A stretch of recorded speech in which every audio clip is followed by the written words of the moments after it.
લોહી કાઢી નાખ્યા ભાઈ, આમ જો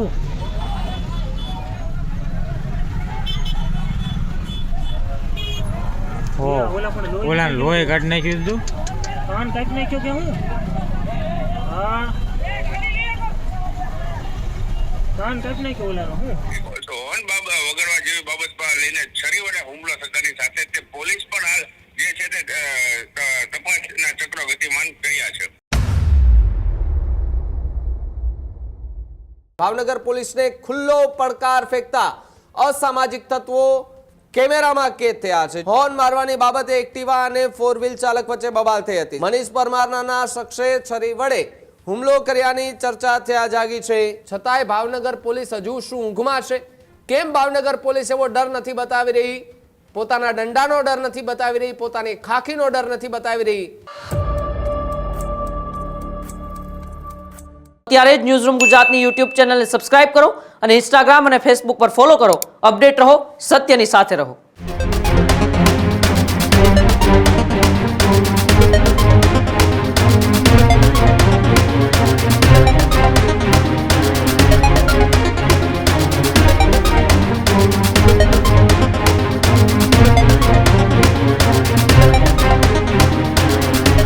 ભાવનગરમાં ફરી એકવાર અસામાજિક તત્વોનો આતંક જોવા મળ્યો છે. ભાવનગર પોલીસને ખુલ્લો પડકાર ફેંકતા અસામાજિક તત્વો કેમેરામાં કેદ થયા છે. જ્યાં ભાવનગર શહેરના વિઠ્ઠલવાડી વિસ્તારમાં જાહેર માર્ગ પર બબાલના દ્રશ્યો સામે આવ્યા. હોર્ન મારવાની બાબતે એક્ટિવા અને 4 વ્હીલ ચાલક વચ્ચે બબાલ થઈ હતી. સામાન્ય બોલાચાલી વચ્ચે રસ્તા પર હોબાળો થયો હતો. બનાવનો લાઈવ વિડીયો પણ સોશિયલ મીડિયા પર વાયરલ થયો હતો. મનીષ પરમારના શખ્સે છરી વડે હુમલો કર્યાની ચર્ચા થયા જાગી છે. હુમલામાં 4 વ્હીલ ચાલક ગંભીર રીતે ઇજાગ્રસ્ત હતા. તેમને હોસ્પિટલ લઈ જવામાં આવ્યો છે. જ્યારે જાહેર રસ્તા પર છરીથી હુમલો કરવામાં આવ્યો, જેનો વિડીયો સોશિયલ મીડિયા પર વાયરલ થયો. જે લોકોએ પ્રત્યક્ષદર્શી હતા, જે ઘટના જોઈ, તે લોકોમાં પણ એક દહેશત જે છે તે ફેલાતી જોવા મળી રહી છે. શહેરમાં અસામાજિક તત્વોની વધતી દાદાગીરીથી લોકોમાં ભય વ્યાપી ઉઠ્યો છે. પોલીસનો ડર ઘટતો જે છે તે દેખાઈ રહ્યો છે. ત્યારે પોલીસના ડર વગર કાયદાના લીરે લીરા ઉડાવતા તત્વો હાલ તો બેફામ બનતા જોવા મળી રહ્યા છે. નાની બાબતને લઈને જીવલેણ હુમલો કર્યાની ઘટના સામે આવી છે. તો બીજી તરફ વાત કરવામાં આવે તો જે ઘટના બની છે તેનો વિડીયો પણ સોશિયલ મીડિયા પર હાલ વાયરલ થઈ રહ્યો છે. વાયરલ વિડીયોના આધારે કહેવાય રહ્યું છે કે પોલીસે જે છે તે તપાસ અત્યારે હાથ ધરી છે. જે અસામાજિક તત્વો બેફામ બન્યા છે તેમની સામે કડકમાં કડક કાર્યવાહી કરવાની માંગણી જે છે તે ત્યાંના સ્થાનિક લોકો કરતા જોવા મળી રહ્યા છે. ત્યારે શહેરના વિઠ્ઠલવાડી એ વિસ્તાર નજીક અસામાજિક તત્વો જે છે તેમણે જાહેર માર્ગ આખો બાનમાં લીધો હતો. જો કે પોલીસને જાણ કરતા જ પોલીસ પણ ઘટના સ્થળે તાત્કાલિક પહોંચી હતી. સામાન્ય બોલાચાલી વચ્ચે રસ્તા પર જે છે તે હોબાળાના લાઈવ દ્રશ્યો પણ સામે આવ્યા હતા. ત્યારે મારા સહયોગી ભાવનગરથી વિરાંગ જોડાયા છે. વિરાંગ, જે રીતે આખી ઘટના બની, વિડીયો પણ સોશિયલ મીડિયા પર વાયરલ થઈ રહ્યો છે. ફરી એકવાર ભાવનગર પોલીસને અસામાજિક તત્વોએ ખુલ્લો પડકાર ફેંક્યો છે. બિલકુલ જે વાત કરવામાં આવે તો ભાવનગરમાં છેલ્લા 2 દિવસથી અસામાજિક તત્વોનો જે ત્રાસ છે તે ખુલ્લીને સામે આવી રહ્યો હોય તેવા દ્રશ્યો સામે આવી રહ્યા છે. ગત રાત્રિના જો વાત કરવામાં આવે તો વિઠ્ઠલવાડી વિસ્તાર જે એસટી નજીકનો વિસ્તાર ગણવામાં આવે છે, ત્યાં રેસિડેન્ટ વિસ્તાર હોય છે અને ભાવનગરના અનેક લોકો ત્યાંથી પસાર થતા હોય છે. તેવો જાહેર માર્ગ છે. ત્યાં એક હોર્ન વગાડવા જેવી બાબતમાં લઈને છરી વડે હુમલો કરવામાં આવ્યો હતો કે તીક્ષ્ણ હથિયાર વડે હુમલો કરવામાં આવ્યો હતો. આ દ્રશ્યો સામે આવતાની સાથે તે લોકોમાં ભયનો માહોલ જે છે તે જોવા મળી રહ્યો છે. વિરાંગ, પોલીસ દ્વારા શું કાર્યવાહી અત્યારે કરવામાં આવી રહી છે? કારણ કે ઘટના બની ત્યારે પોલીસ પણ ત્યાં ઘટના સ્થળે તાત્કાલિક પહોંચી ગઈ હતી. બિલકુલ જે વાત કરવામાં આવે તો જે પ્રકારે પોલીસને ઘટનાની જાણ થતાં તે પોલીસનો મસમોટો કાફલો છે તે હાલ ઘટના સ્થળે પહોંચી ગયો હતો. પરંતુ જે પોલીસ દ્વારા છે તે સમગ્ર વિગત હાલ જે છે તે તપાસનો વિષય છે. વિરાંગ, જે વ્યક્તિ છરી લઈને માર મારી રહ્યો હતો, શું એમની કોઈ ખબર મળી છે કે કેમ, ક્યાં છે, કોણ હતું, શું હતું આખી ઘટના? બિલકુલ જે વાત કરવામાં આવે તો ગત રાત્રિના જે પ્રકારે જે ઘટના બની ત્યારે જાહેરમાં જે છરી એક હોર્ન વગાડવા જેવી બાબત પર લઈને છરી વડે હુમલો થતાની સાથે તે પોલીસ પણ હાલ જે છે તે તપાસના ચક્રો ગતિમાન કર્યા છે.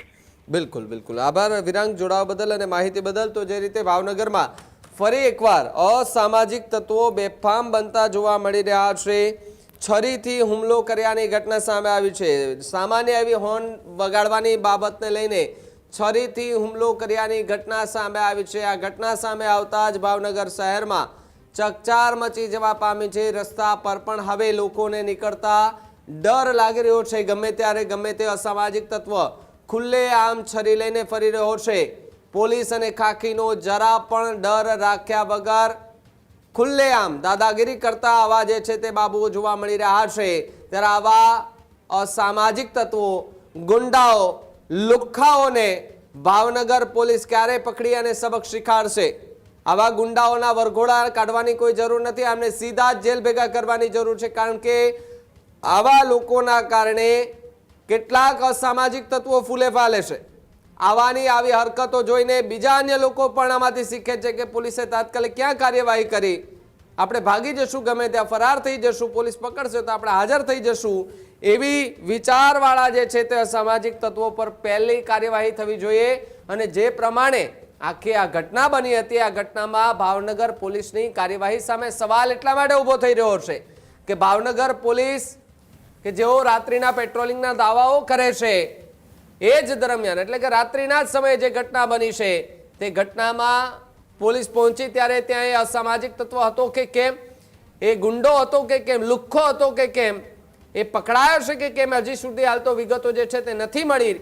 પરંતુ ભાવનગર પોલીસ જે છે તેના નાક નીચેથી આવા અસામાજિક તત્વો નીકળી જાય છે, બેફામ રીતે ગુંડાગીર્દી કરે છે અને ગુંડાગીર્દી કર્યા બાદ લોકોને હેરાન પરેશાન કરે છે, જીવલેણ હુમલાઓ કરે છે. છતાંય ભાવનગર પોલીસ હજુ શું ઊંઘમાં છે? કેમ ભાવનગર પોલીસ એવો ડર નથી બતાવી રહી? પોતાના દંડાનો ડર નથી બતાવી રહી, પોતાની ખાખીનો ડર નથી બતાવી રહી કે જ્યાં આવા સામાજિક તત્વો છે તેમના પર લાઠી ઉપાડવાનું કામ જે છે તે ભાવનગરની એ પોલીસ કેમ નથી કરી રહી તેને લઈને પણ એક સવાલ. પરંતુ હવે જોવાનું રહ્યું કે આગામી સમયમાં આવા સામાજિક તત્વો સામે ક્યારે કાર્યવાહી થાય છે. ये वो लोहे काटने क्या भाई हम जो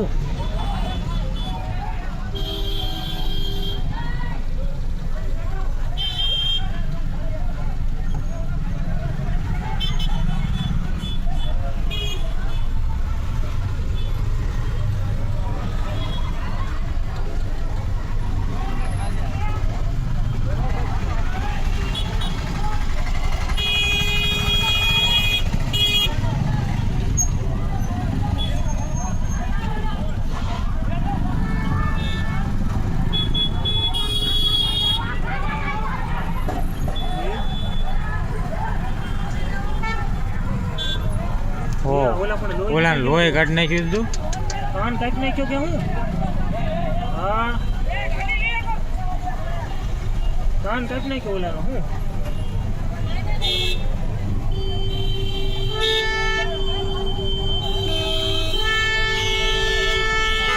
ગાડી રસ્તામાં શું આવું એમ્બ્યુલન્સ